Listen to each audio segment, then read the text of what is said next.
இந்திய பிரதமர் நரேந்திர மோடி அமெரிக்க அதிபர் டொனால்ட் ட்ரம்பை நேரில் சென்று சந்தித்திருக்கிறார். அரபு நாடுகள் அதை விரும்பவில்லை. அவர்கள் இதைவிட ஒரு சிறந்த திட்டத்தை வைத்திருப்பதாக சொல்லுகிறார்கள்.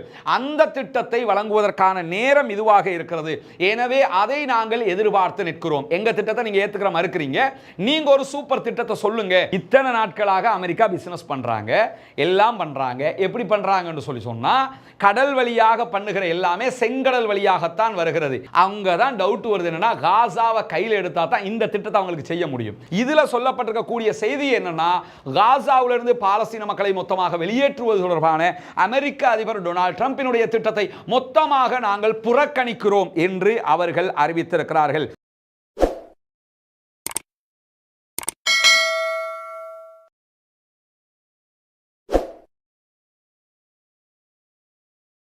அஸ்ஸலாமு அலைக்கும் வரஹ்மத்துல்லாஹி வபரகாத்துஹு. அன்பிற்கினிய சகோதர சகோதரிகளே, நம் அனைவர் மீதும் ஏக இறைவனுடைய அமைதியும் கருணையும் உண்டாகட்டுமாக என்கிற உயரிய பிரார்த்தனைகளோடு சீஸ் ஃபயர் யுத்த நிறுத்தம் காசாவிலே ஏற்பட்டு 27வது நாளாக அங்கு என்ன நடக்கிறது, அடுத்த கட்ட நிலைப்பாடுகள் என்ன என்பது தொடர்பான இன்றைய செய்திகளைத்தான் நாம் பார்க்க இருக்கிறோம். இன்றைக்கு வெளியாகி இருக்கக்கூடிய மிக முக்கியமான செய்திகளை பொறுத்தவரையில் ஜெனின் பகுதிகளில் இன்றைக்கு ஆளில்லா விமான தாக்குதல்களை இஸ்ரேலிய ஆக்கிரமிப்பு ராணுவம் நடத்தி இருக்கிறது என்கிற செய்திகள் பதிவாகி இருக்கிறது. இந்த ட்ரோன் அட்டாக் மூலமாக எத்தனை பேர் கொல்லப்பட்டார்கள் அல்லது எத்தனை பேருக்கு காயங்கள் ஏற்பட்டது என்கிற தகவல்கள் இதுவரைக்கும் வெளியாகவில்லை. அவைகள் வெளியாகிற போது அவற்றையும் நாம் நம்முடைய அடுத்த கட்ட செய்திகளோடு இணைத்துக் கொள்ள காத்திருக்கிறோம். அதே நேரத்தில் இன்றைக்கு வெளியாகி இருக்கக்கூடிய செய்திகளின் பிரகாரம் இன்ஷா அல்லாஹ் நாளைய தினம் சனிக்கிழமை 3 இஸ்ரேலியர்களை பணைய கைதிகளாக வைத்திருக்கக்கூடியவர்களை பாலஸ்தீன விடுதலை ராணுவம் விடுதலை செய்ய இருக்கிறார்கள். இதே நேரத்தில் இந்த 3 பேருக்கு பகரமாக 369 பாலஸ்தீன மக்கள் சிறைகளிலிருந்து விடுதலை செய்யப்பட இருக்கிறார்கள் என்கிற செய்திகள் வெளியாகி இருக்கிறது. இந்த 369 என்கிற எண்ணிக்கையை பொறுத்தவரையில் இதுல ஒரு சின்ன கன்ஃபியூஸ் இருக்குது. என்னன்னு கேட்டா, வழமையில் இந்த ஒப்பந்த பிரகாரம் ஒருவருக்கு 30 பேர் விடுதலை செய்யப்படுவார்கள். இதுவே இராணுவத்தை சேர்ந்தவர்களாக இருந்தால் அந்த ஒவ்வொருவருக்கும் 50 பேர் விடுதலை செய்யப்படுவார்கள் என்பதுதான் ஒப்பந்த விதியாக இருக்கிறது. ஆனா இந்த இடத்துல நம்ம பார்த்தோம்னு சொன்னா 3 பேர் தான் இஸ்ரேலியர்கள் விடுதலை செய்யப்பட இருக்கிறார்கள். 369 பாலஸ்தீனியர்கள் நாளை விடுதலை செய்யப்பட இருக்கிறார்கள் என்கிற செய்திகள் வருகிறது. இதுல நம்ம கவனிக்க வேண்டிய மிக முக்கியமான விஷயம், குறைவானவர்களுக்கு முன்கூட்டியே பல பேரை விடுதலை செய்கிற அந்த அளவுக்கு நல்லவன் வேஷம் போடுகிற வேலையை இஸ்ரேல் பண்ண மாட்டாங்க. நமக்கு எல்லாருக்கும் தெரிந்த ஒரு விஷயம். அப்படி இருக்கும் போது ஏன் அதிகமானவர்கள் விடுதலை செய்யப்படுகிறார்கள் என்கிற கேள்விக்கு இதுவரைக்கும் பதில் இல்லாவிட்டாலும் சில நேரங்களில் இதுவரைக்கும் விடுதலை செய்யப்பட்டவர்களுக்கு ஈக்குவலாக சில பேர் விடுதலை செய்யப்படாமல் இருந்து அவர்கள் தற்போது விடுதலை செய்யப்படுகிறார்களா என்கிற செய்திகளும் தெளிவாக இல்லை. எது எப்படி போனாலும் நாளைய தினம் விடுதலை செய்யப்படுகிற போது இதற்கான பதில் நமக்கு கிடைத்துவிடும். அப்பொழுது அந்த பதிலை உங்களோடு நாம் பகிர்ந்து கொள்ள தயாராக இருக்கிறோம். இந்த நிலையில் நாளை இஸ்ரேலியர்கள் 3 பேர் காசாவிலிருந்து விடுதலை செய்யப்பட இருக்கிறார்கள். இதிலே 2 பேர் பாலஸ்தீன விடுதலை அமைப்பினுடைய கண்ட்ரோல்ல இருக்கிறாங்க. அதிலே ஒருவர் பாலஸ்தீன விடுதலை ராணுவத்தினுடைய துணை ராணுவ பிரிவினுடைய கண்ட்ரோல்ல இருக்கிறாங்க. 3 பேரும் 3 இடங்களில் வைக்கப்பட்டிருக்கிறார்கள்.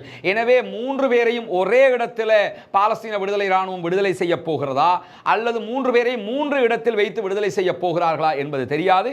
அது நாளைய தினம்தான் ஊடகங்களுக்கு தெரிய வரும் என்பது நமக்கு தெரியும். ஏன்னா அவங்க இரவோடு இரவாகத்தான் அதுக்குரிய ஒர்க்குகளை பண்றாங்க. ஆனா இன்னைக்கே நாளைக்கு யாரை நாங்க விடுதலை செய்ய போகிறோம் என்கிற விவரத்தை வெளியிட்டிருக்கிறார்கள். அதிலே யாயிர் ஹார்ன் என்கிற ஒருவர் விடுதலை செய்யப்பட இருக்கிறார். 46 வயதுடையவர். அக்டோபர் 7, 2023 தாக்குதல் நடத்தப்பட்ட நேரத்தில் இவரை பணைய கைதிகளாக நெரோஸ் என்கிற ஏரியாவில் வைத்து பாலஸ்தீன விடுதலை அமைப்பு கைப்பற்றி இருக்கிறார்கள். அது மட்டுமல்லாமல் இவர் அர்ஜென்டினாவில் இருந்து இஸ்ரேலுக்கு குடிபெயர்ந்தவராக அறியப்படுகிறார். பிறந்தது அர்ஜென்டினாவில், அங்கிருந்து இஸ்ரேலுக்கு இவர் குடியேறி இருக்கிறார். இரண்டாவது ஆளாக விடுதலை செய்யப்பட இருக்கிறவர் இஸ்ரேலிய குடியுரிமை பெற்ற இஸ்ரேலியர் தான். ரஷ்யாவினுடைய குடியுரிமையும் இவர் பெற்றிருக்கிறார்.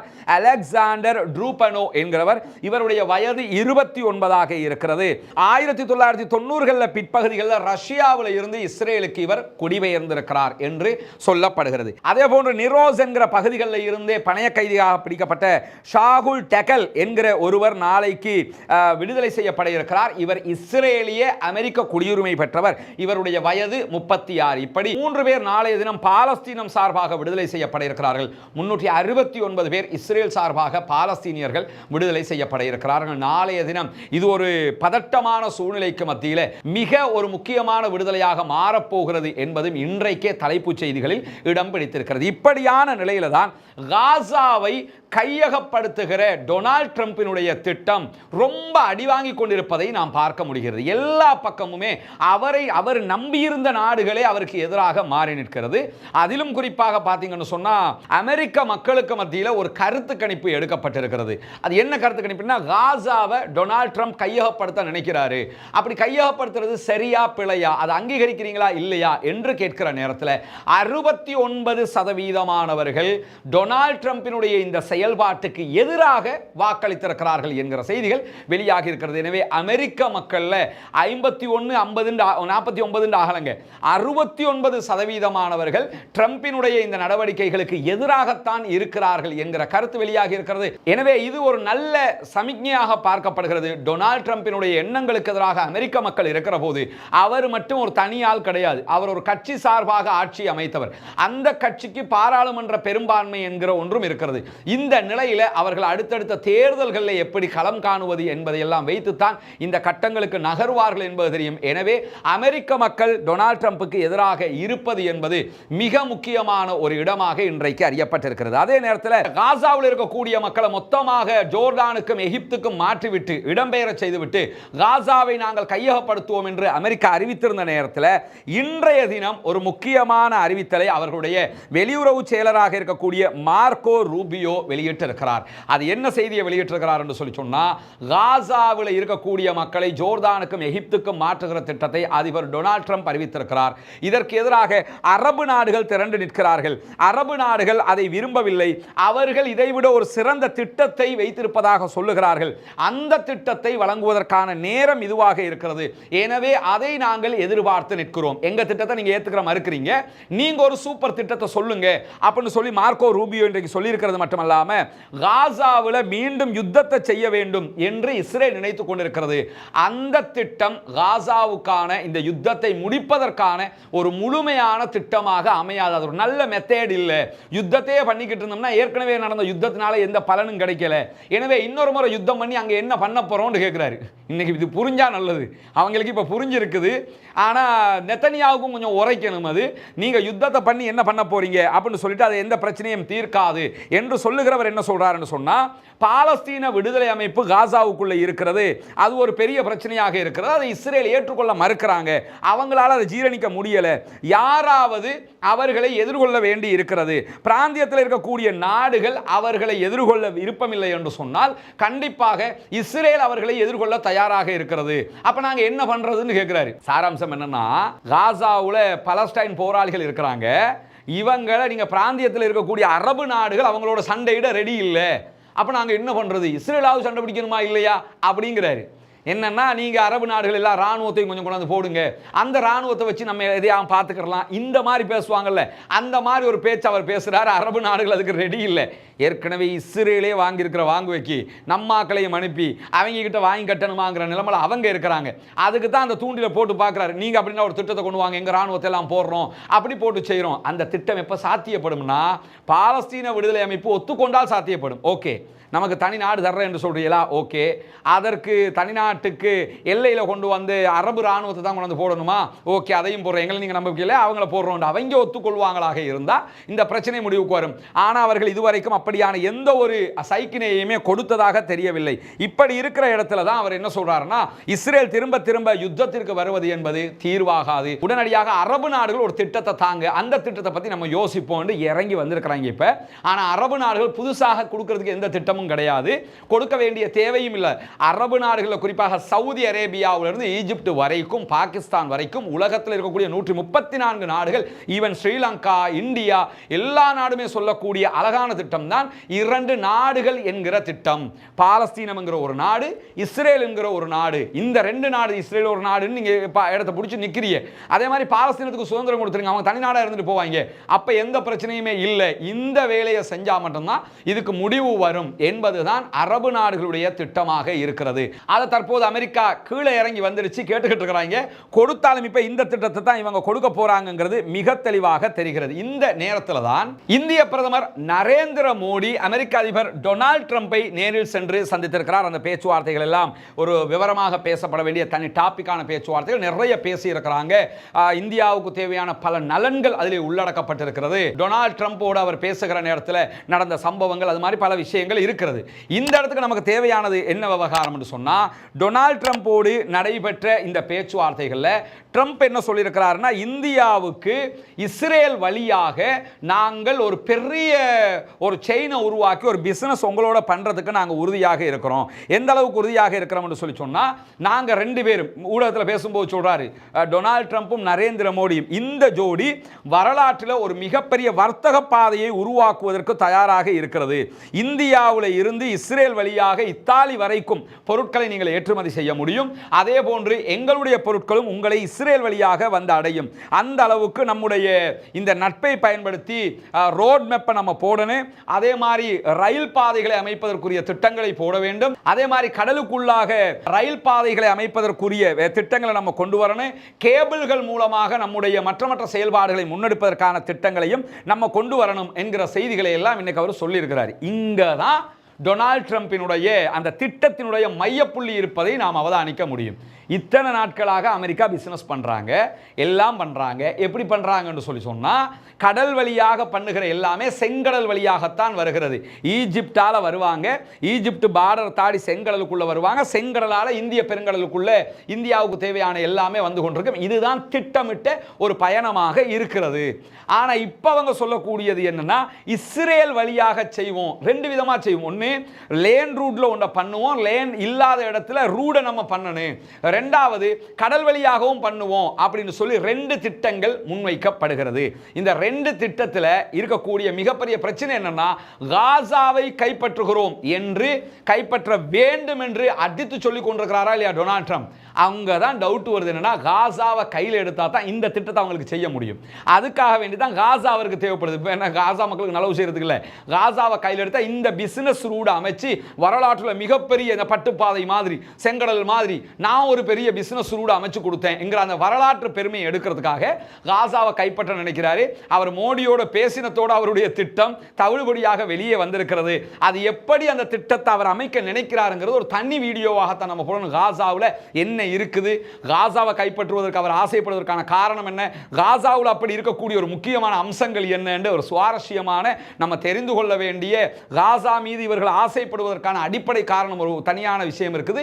அது ஒரு தனி வீடியோவாக ஓரிரு நாட்களுக்குள்ளாக இன்ஷா அல்லாஹ் நம்ம உங்களுக்கு கொண்டு வர இருக்கிறோம். அதுக்கான காரணம் என்னன்னா, சில வீடியோக்கள் உங்களுக்கு தெரியும், யூடியூப் தளத்தில் நம்ம போடும்போது அவர்களுடைய நிபந்தனை பிரகாரம் ரெஸ்ட்ரிக்ஷன் போட்டிருக்கிறாங்க, நமக்கு அதில் கொண்டு வர முடியல.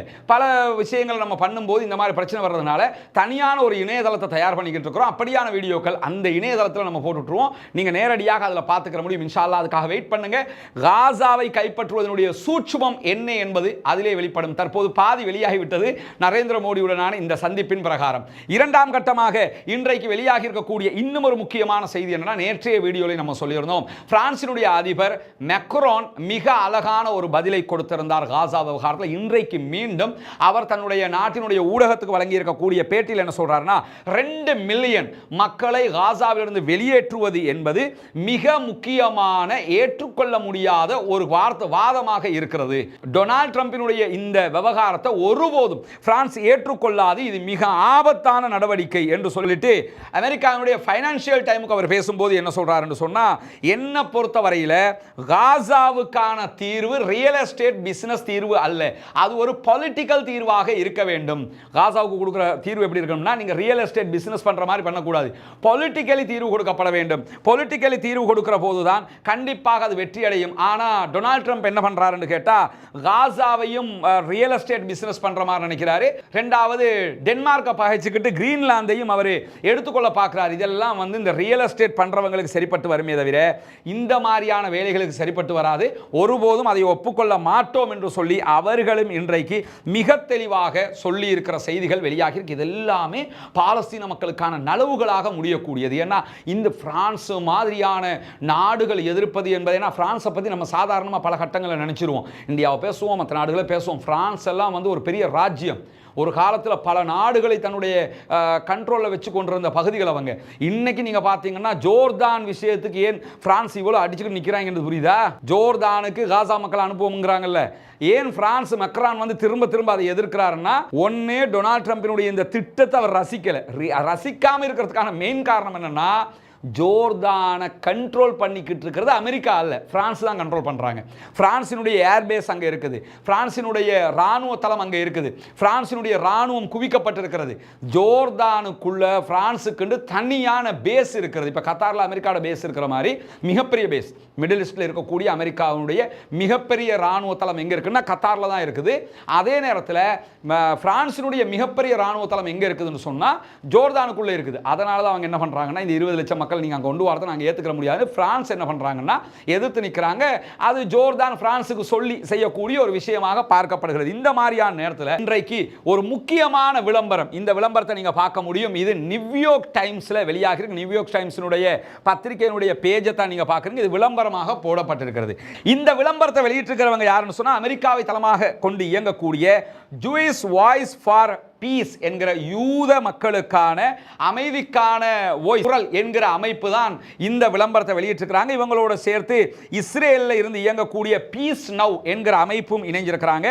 அதோட சேர்த்து 350 ரப்பிகள் இதில் சைன் பண்ணியிருக்கிறாங்க. இதில் இருக்கக்கூடியதெல்லாம் என்னென்னா, யூதர்களுடைய உச்சகட்ட பீடம். இப்போ கிறிஸ்தவங்களை நீங்கள் எடுத்துக்கிட்டீங்கன்னா ஆக டாப்பில் இருக்கிறது யாருன்னு சொன்னால், இப்போ இருக்கிற போப் பிரான்சிஸ் இருக்கிறாங்க, அவர் தான் ஆக டாப் லெவலில் இருப்பாங்க. இஸ்லாத்தை எடுத்துக்கிட்டால் அப்படி ஒரு டாப் லெவலில் நமக்கு நபிகள் நாயகம் ஸல்லல்லாஹு அலைஹி வஸல்லம் அவங்க தான் நமக்கு டாப்ல இருக்காங்க. ரசூலுல்லாஹி ஸல்லல்லாஹு அலைஹி வஸல்லம் அவங்க சொன்னதை நம்ம பின்பற்றிக்கிட்டு இருப்போம், அவ்வளவுதானே தவிர நமக்கு இந்த மௌலவி பெரியால், அந்த மௌலவிக்கு அடுத்து அந்த மௌலவி, அந்த மௌலவிக்கு அடுத்து அந்த மௌலவிங்கிறதெல்லாம் கிடையாது. இதே நேரத்தில் ஷியாக்களை ஈரானை நீங்க எடுத்துக்கிட்டீங்கன்னா ஆக டாப் லெவல்ல யார் இருப்பான்னு கேட்டால் ஆயத்துல்லா அலி ஹாமனி அவர்கள் தான் இருப்பார்கள். இப்படி ஒவ்வொரு மதத்திலையும் மதம் சார்ந்தவங்க இப்படியான ஆட்களை வச்சிருப்பாங்க. யூதர்கள் ரப்பிக்களை வச்சிருக்கிறாங்க, ஆக டாப் லெவல்ல அவங்க தான் இருப்பாங்க. அந்த ரப்பிக்கள்ல மிக முக்கியமான ஆட்கள் உலகத்தில் இருப்பாங்களா இல்லையா, அப்படியான ஆட்கள் 350 பேர் இதுல சைன் பண்றாங்க. அந்த பேரோட அவங்க யாருங்கிற டீடைல்ஸோட தான் இது வெளியிடப்பட்டிருக்கிறது. இதுல சொல்லப்பட்டிருக்கக்கூடிய செய்தி என்னன்னா, காசாவில இருந்து பாலஸ்தீன மக்களை மொத்தமாக வெளியேற்றுவது தொடர்பான அமெரிக்க அதிபர் டொனால்ட் ட்ரம்பினுடைய திட்டத்தை மொத்தமாக நாங்கள் புறக்கணிக்கிறோம் என்று அவர்கள் அறிவித்திருக்கிறார்கள். இது இன்றைக்கு சமூக வலைதளங்கள்ல எக்ஸ்ல ரொம்பவே பரவக்கூடிய ஒரு விஷயமாக இருக்கிறது. இதை என்ன செய்யுங்கன்னா, இவர்களுடைய என்னுடைய எக்ஸ் தளத்தில் நீங்க போய் பார்த்தீங்கன்னா இவங்கள டைரக்டான பேஜ்ல இருந்து நான் அதை ஷேர் பண்ணியிருக்கிறேன். அதே ரஸ்மின் எம்ஐஎஸ்சின்னு தேடினீங்கன்னா தெரியும், முன்னாடி நீங்கள் வீடியோவில் முன்னாடி அதை காட்சிப்படுத்தப்படும். அந்த எக்ஸில் போய் நீங்கள் அதை ரீபோஸ்ட் பண்ணிக்கலாம், அவங்களுடைய பேஜ்ல இருந்தே நீங்கள் பண்ணிக்கலாம். பண்ணினா தான் அது எவ்வளவு ஷேர் ஆகுது, எவ்வளவு பேருக்கு போகுதுங்கிறத நம்ம புரிஞ்சு கொள்ள முடியும். அதுவும் பாலஸ்தீன மக்களுக்காக நாம் செய்யக்கூடிய ஒரு முக்கியமான காரியமாகத்தான் இருக்கும். இப்படியான நேரத்தில் தான் காசாவில் யுத்தம் நடந்து கொண்டிருக்கும் போது காசா யுத்தத்தை அடுத்து என்ன செய்யலாம் இதை ஜெயிக்கிறதுக்கு என்கிற ஒரு திட்டம் வகுக்கப்பட்டது. அந்த திட்டத்தை உருவாக்கினவர் யாருன்னு கேட்டா, இஸ்ரேல் ராணுவத்தினுடைய முன்னாள் ஜெனரல். அவர் ஓரிரு மாதங்களுக்குள்ள ரிட்டையர்ட் ஆனாரு.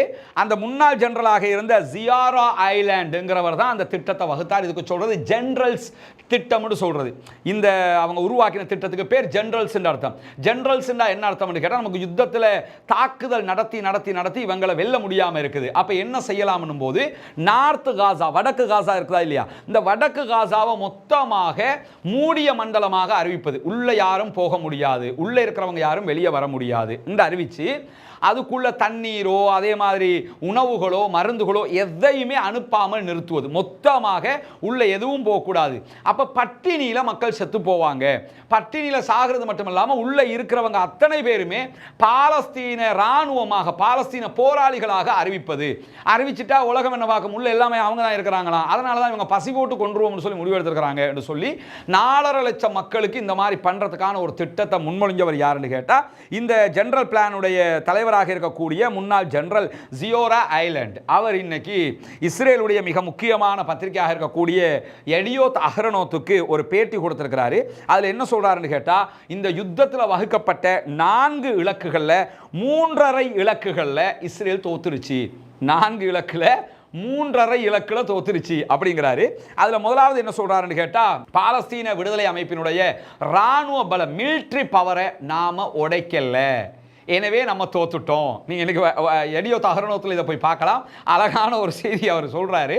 என்னன்னா, அவங்களோட ராணுவ பலத்தை நம்மளால உடைக்க முடியலை, எனவே பலஸ்டைன் விடுதலை அமைப்பு மிலிட்டரி பவர்ல அப்படியே இருக்கிறாங்கன்ற அர்த்தம். இதை நம்ம சொல்லலைங்க, இந்த ஜெனரல்ஸ் என்கிற திட்டத்தையே உருவாக்கிய இஸ்ரேலுடைய ஜெனரல் தான் இந்த தகவலை சொல்லுகிறார். ரெண்டாவது என்ன சொல்றாருன்னா, பலஸ்டைன் விடுதலை அமைப்பினுடைய ரெஜிமெண்ட் ஆட்சியை இல்லாமலாக்குவோம் என்று நம்ம சொன்னோம். இன்னைக்கும் காசாவில் அவங்க தான் ஆண்டுகிட்டு இருக்கிறாங்க, எனவே அதுலேயும் நம்ம தோத்துட்டோம். மூணாவது என்னன்னு சொன்னா, அங்கே இருக்கக்கூடிய பொதுமக்களை பாதுகாப்பாக அவங்களோட வீடுகளுக்கு திருப்பி அனுப்புவோம் என்று சொல்லியிருந்தோம், அதை நம்ம நிர்வகிக்கலை, அதுலேயும் நம்ம தோத்துட்டோம். அதே மாதிரி கடத்தப்பட்டவர்கள் பணைய கைதிகளை நம்ம கொண்டு வர்றதை பொறுத்தவரை இது நம்முடைய 4வது இலக்காக இருந்தது. அதில் பாதி ஜெயிச்சிருக்கிறோம். ஃபுல்லாக ஜெயிக்கணும்னா எப்படி ஜெயிச்சிருக்கணும்னா, இராணுவத்தோட சண்டையிட்டு அவங்கள வெளியே கொண்டு வந்திருக்கணும், அப்போ தான் ஃபுல்லாக ஜெயிக்கிறது. அதில் பாதி ஜெயிச்சிருக்காங்க, அதான் 3 அளவுக்கு ஜெயிச்சிருக்கோங்கிறார், 4ல் 3 ஜெயிச்சிருக்கோம், அதனால தான் சொல்கிறாரு இப்படித்தான் நாம் வெற்றி பெற்றோம். ஆனால் பாலஸ்தீன விடுதலை அமைப்பை பொறுத்தவரையில் அனைத்து இலக்குகளிலும் அவர்கள் ஜெயித்திருக்கிறார்கள். அதில் முக்கியமானது என்னன்னு சொன்னால், காசாவினுடைய ஆட்சி அவங்க மீண்டும் தக்க வைத்திருக்கிறார்கள் என்கிற செய்தி தான் மிக முக்கியமானது என்று சொல்லி அவர் இன்றைக்கு வெளியிட்டிருக்கக்கூடிய அறிக்கையில் சொல்றாரு. அதாவது, நாங்கள் அசிங்கப்பட்டுட்டோம்னு சொல்லி திரும்ப திரும்ப சொல்றீங்களடா, எவ்வளவுன்னு தான் நாங்களும் பார்க்கிறது. அதனால இது வரலாற்று சகாப்தத்தையே மாற்றி இருக்கிறது, வரலாற்றையே மீண்டும் புரட்டி போட்டிருக்கிறது இந்த வார்த்தைகள் என்பதை நாம் இங்கே கவனிக்க வேண்டும். இப்படியான நிலையில் தான் இன்றைக்கு ஒரு முக்கியமான செய்தி வெளியாகி இருக்கிறது. அது என்ன செய்தி என்று சொன்னால், ட்ரம்பினுடைய இந்த காசாவிலிருந்து மக்களை வெளியேற்றுகிற திட்டம் தொடர்பாக அமெரிக்கா எகிப்துக்கு ராணுவ ரீதியாக அழுத்தம் கொடுக்கிறது என்கிற செய்திகள் வெளியாகி இருக்கிறது. அது என்ன ராணுவ ரீதியிலான அழுத்தம்னா, 1979 எகிப்துக்கும் இஸ்ரேலுக்கும் இடையில யுத்த நிறுத்தம் வந்து 2 நாடுகளும் சேர்ந்து என்ன செஞ்சாங்கன்னா, கேம்ப் டேவிட் என்கிற ஒரு ஒப்பந்தத்தில் கையெழுத்து போட்டாங்க. நம்ம 2 பேரும் சண்டை பிடிச்சிக்கிறது இல்லை, இது எங்க எல்லை, இது உங்க எல்லை அப்படின்னு சொல்லி பிரிச்சுக்கிட்டாங்க. அந்த அடிப்படையில் அன்றைய நாட்களில் இருந்து அமெரிக்காவுக்கு கொடுத்த ஒரு வாக்குறுதி என்னன்னு சொன்னா, ஓகே நீங்க எகிப்து வந்து விட்டு கொடுத்து இப்படி ஆகிறதுனால நாங்க இனிமே எகிப்துக்கு ராணுவ உதவி பண்ணுவோம்னு சொல்றாங்க. ஒவ்வொரு வருஷமும் அவங்க என்ன பண்றாங்கன்னு சொன்னா, 1.4 பில்லியன் யூஎஸ்டி அளவுக்கு ராணுவ ரீதியிலான உதவிகளை கொடுத்து கொண்டிருக்கிறார்கள். எனவே தற்பொழுது நீங்க காசாவில் இருக்கக்கூடிய மக்களை எகிப்துக்குள்ள எடுக்கலன்னு சொன்னா, நாங்க உங்களுக்கு தர்ற 1.4 பில்லியன் யூஎஸ்டி அளவுக்குண்டான ராணுவ உதவிகளை நிறுத்துவோம் என்கிற ஒரு அறிவிப்பை விடுத்திருக்கிறார்கள். ராணுவ உதவியை எகிப்துக்கு நிறுத்துறதை பொறுத்தவரை அது எகிப்துக்கு நத்திங், பெரிய ஒரு மேட்ரு கிடையாது. ஆனால் 1.4 பில்லியன் யூஎஸ்டி அளவுக்குண்டானது என்கிறத அவங்க யோசிப்பாங்க, யோசிக்காமலும் இருக்க மாட்டாங்க. ஆனால் அவங்களுக்கு சுயஸ் கால்வாயால் வருகிற வருமானத்தை பொறுத்தவரையில் லேசாக இதை ஈடுகட்டவும் முடியும். என்ன செய்ய போகிறது எகிப்து, துரோகம் இழைக்க போகிறதா என்ன என்பதை நாம் பொறுத்திருந்துதான் பார்க்க வேண்டும். ஏற்கனவே திங்கட்கிழமை வெளிப்படையாகவே எகிப்துக்கும் ஜோர்தானுக்கும் ராணுவ உதவிகளை நாங்கள் நிறுத்துவோம் என்கிற செய்திகளை டொனால்ட் ட்ரம்ப் சொல்லியிருந்த நிலையில தான் இந்த செய்திகளும் சொல்லப்பட்டிருக்கிறது. என்ன நடக்கப் போகிறது என்பதை பொறுத்திருந்து பார்ப்போம். தொடர்ந்து நம்முடைய செய்திகளை அறிந்து கொள்வதற்காக ரஸ்மின் எம்ஐஎஸ்சி நியூஸ் என்கிற இந்த சேனல் நீங்க சப்ஸ்கிரைப் செய்கிற அதே நேரம் ரஸ்மின் எம்ஐஎஸ்சி அப்டேட்ஸ் என்கிற நம்முடைய புதிய சேனலை மறவாம சப்ஸ்கிரைப் செய்து கொள்ளுங்கள். இன்றைக்கும் அதில் ஒரு புதிய வீடியோ போட்டிருக்கிறோம். தொடர்ந்து பல வீடியோக்களை போட இருக்கிறோம், பல நிகழ்ச்சிகள் உங்களை வந்தடைய இருக்கிறது. வல்ல ரஹ்மான் நம் அனைவரையும் நல்ல விவகாரங்களில் ஒருங்கிணைப்பானாக என்கிற பிரார்த்தனைகளோடு பாலஸ்தீனம் வெற்றி பெற வேண்டும், பாலஸ்தீனம் சுதந்திரம் அடைய வேண்டும், பாலஸ்தீன மக்களும் நம்மை போன்ற நிம்மதியானவர்களாக மாற வேண்டும் என்கிற உயரிய பிரார்த்தனைகளோடு பாலஸ்தீன மக்களுக்காக துஆ செய்ய மறந்து விடாதீர்கள் சகோதரர்களே. பாலஸ்தீன மக்களுக்காக ஜனநாயக ரீதியாக குரல் கொடுப்போமாக. வாஹிர் தஅவானா அல்ஹம்துலில்லாஹி ரப்பில் ஆலமீன்.